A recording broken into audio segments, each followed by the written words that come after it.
আসসালামু আলাইকুম। তো যে দুইটা আপনার দোকান রয়েছে, তো দুইটা দোকানের ভিতরে কালকে আমরা একটা দোকান ওয়ারিং করলাম। তো আজকে হচ্ছে গিয়ে কি আরেকটা আমরা দোকান এই পাইপগুলা জাম দিলাম।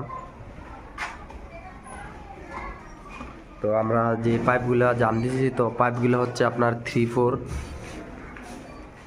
তো এই যে এখানে যেই এক গ্যাং তলাটা দেখতেছেন, তো এটা দেওয়া হয়েছে আপনার একটা ফ্রিজের জন্য।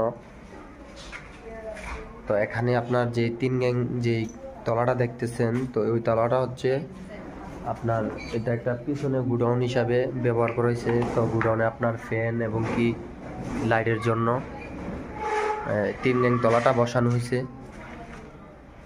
তো আজকে আপনার এগুলা করলাম। তো এটা আপনার পরবর্তীতে চাইলে দুইটা দোকান করতে পারবে। তো ওইরকমভাবে আমরা